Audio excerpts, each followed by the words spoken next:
Protection, Commissioner Mayuga, community partners who are here, thank you so much, our direct service providers, and all of the New Yorkers who work on behalf of working class New Yorkers.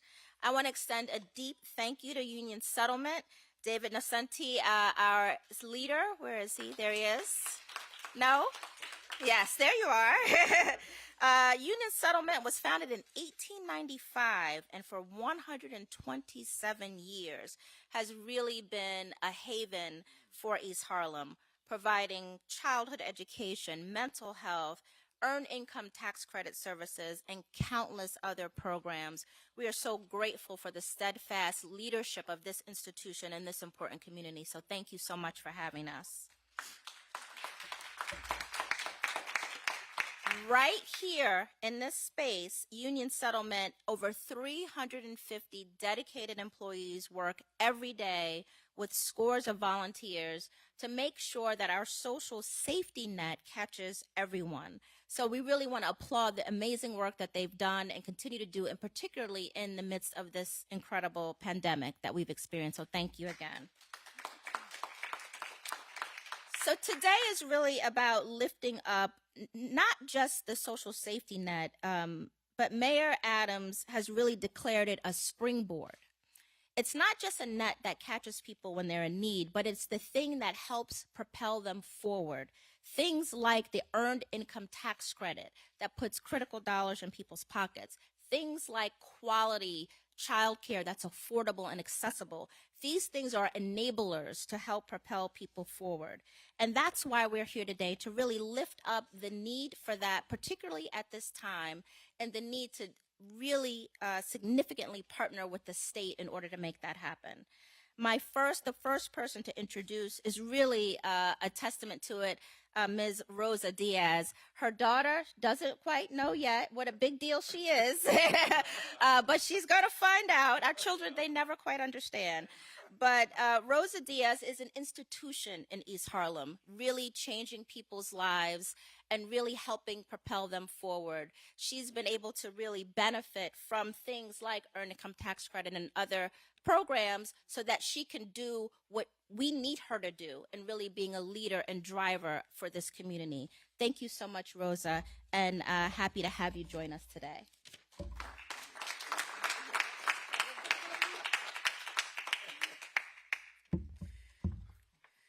Thank you so much. Hello, my name is Rosa Diaz, and New York City social services have been a lifeline to me and to my family. I came to this country from Peru and have called myself a proud East Harlem resident ever since. I have 3 beautiful kids who are amazing, and I'm so proud. Sorry.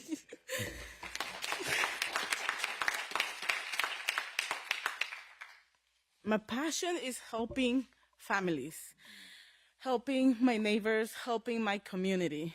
As a community ambassador and volunteer with organizations like Union Settlement, I am able to fight for justice for our community. I may not be rich, but I am rich in spirit and in the spirit of my community. To tell you the truth, without the earned income tax credits, I would not be able to provide for my family. It's really hard making day by day as easy as possible. I have personally used that earned income tax credit to help pay for rent, for clothing, school supplies, food on my table, transportation for my family. And we need these social services because our families, like mine, I don't want to fall through the cracks, right? And without these programs, it will be very hard. A lot of families will be lost.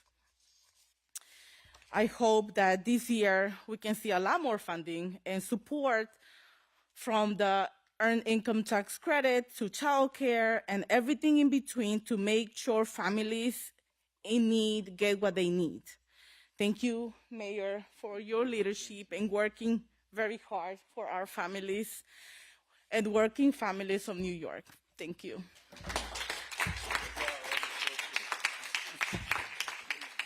Thank you so much, Rosa, who works hard every day as a paralegal and still finds time to do all those amazing things. Now to introduce the champion for our communities, Mayor Eric Adams.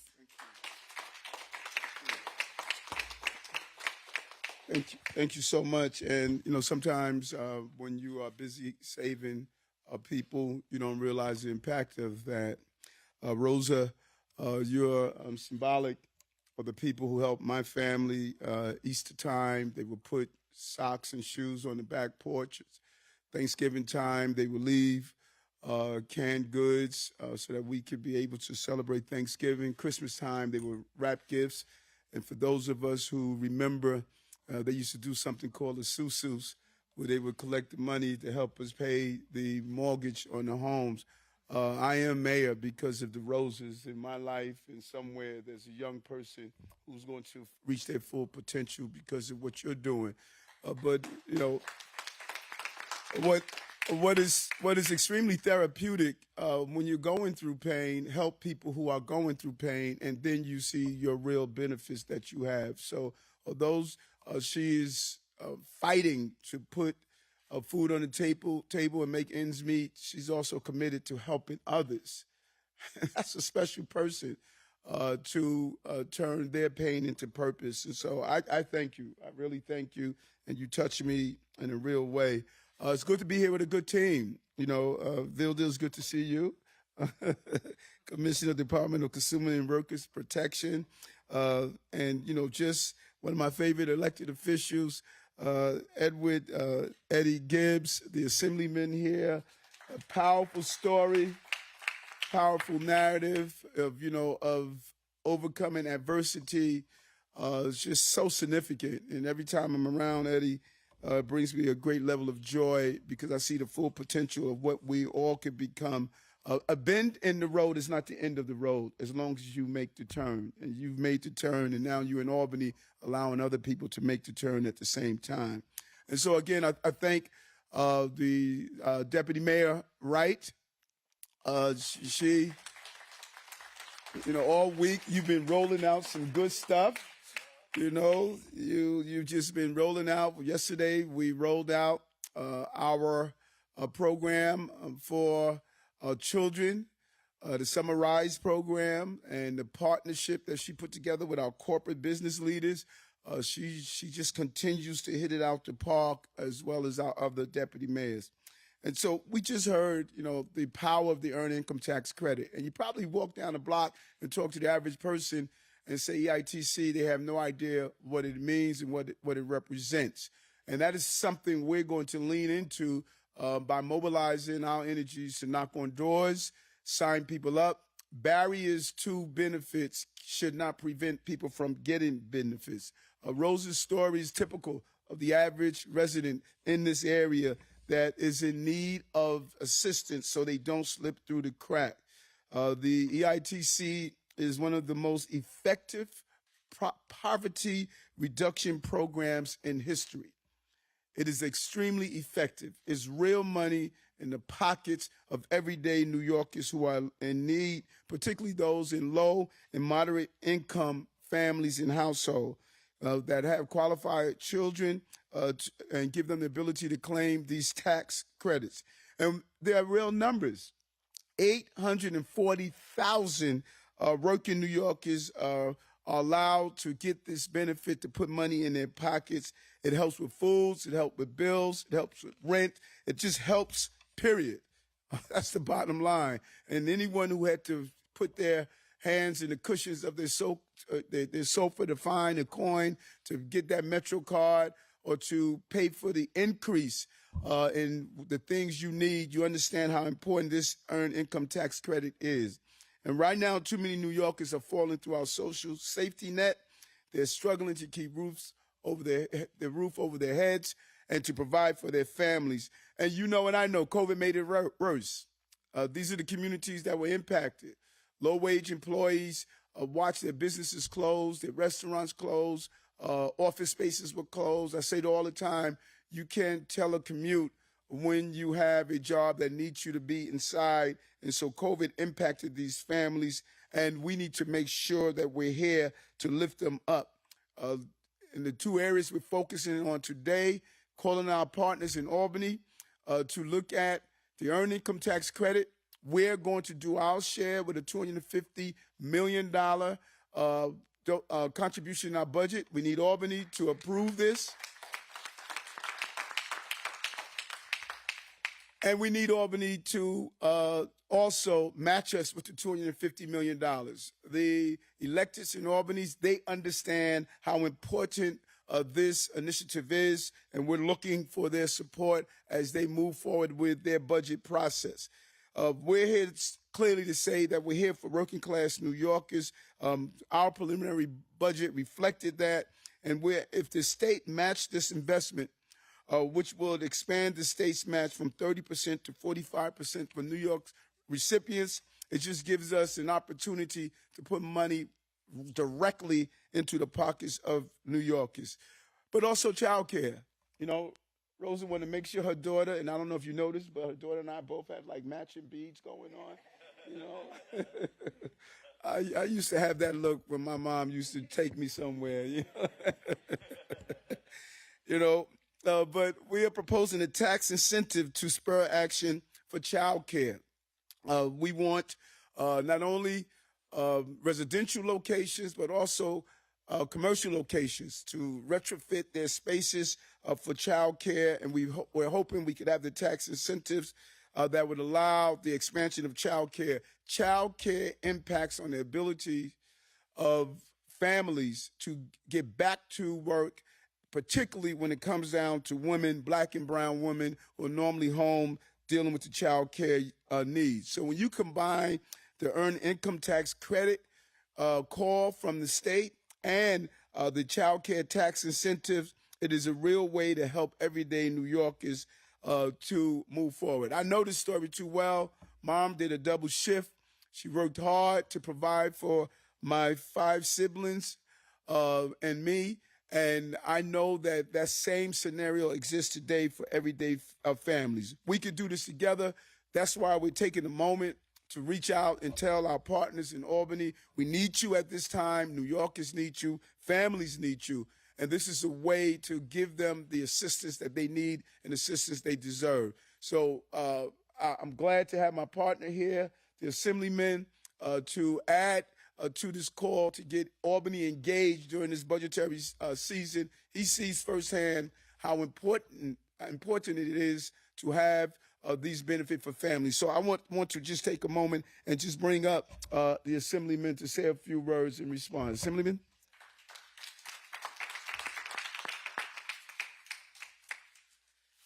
Just want to thank the mayor in this initiative, which is going to help, people in need in our community. I'm certainly looking forward to going back to Albany and repeating everything we heard today, to work with our colleagues hand in hand to make sure that we do match this $250 million. So again, I want to thank the mayor and each and every one of you for coming out today. Thank you.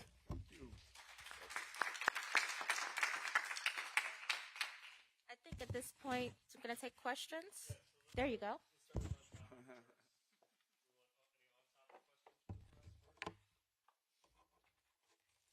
Ten is waiting for off. But just so I have the numbers correctly, the earned income tax credit, that 800,000 figure that you're putting out, what does that represent? 250 million we are contributing, and we want the state to contribute an additional 250 million. The 840,000, those are the families that are eligible, 840,000. So the state would have to have the match in the state budget in April? Yes. And our 250 million allows an increase, but the state matching with the 250 million allows us to reach an area of putting almost $1,000 back into the pockets of New Yorkers. How much do people get a month from this? Is there a rough estimate? Let me bring my number expert here. I didn't pass math well.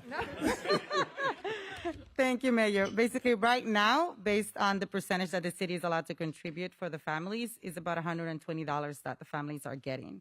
So what we're looking to do is obviously increase the number of money in the families' pockets.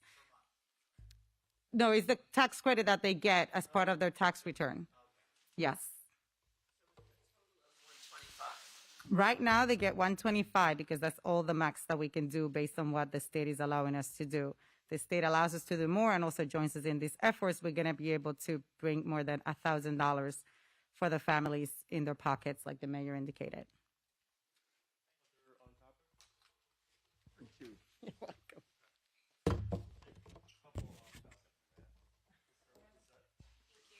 Mayor, my question has to do about mayoral control. I know that some lawmakers in Albany do not want to include it in this year's budget. It's going to expire in June, so your reaction to that? We're hoping that they do. As we mentioned the other day in front of Bayside High School, my alma mater, that it helps stabilize the unstable 2 years that our children experience. And we know this time of the year, as a former state senator, there's a lot of conversations about placing policies into the budget.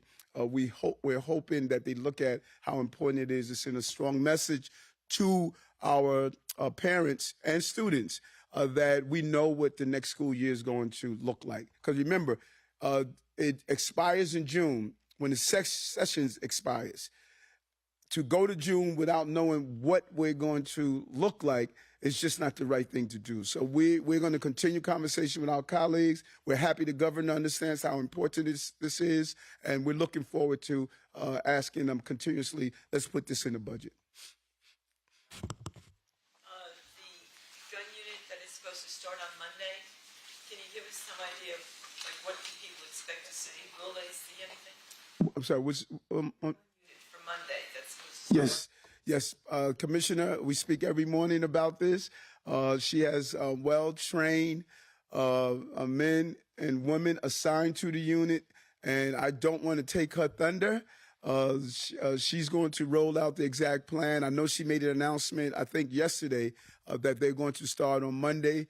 But she's well prepared. And, people were asking, when is it going to start? When is it going to start? I almost felt like when I took my son on road trips, are we there yet? Are we there yet? We want to get this right.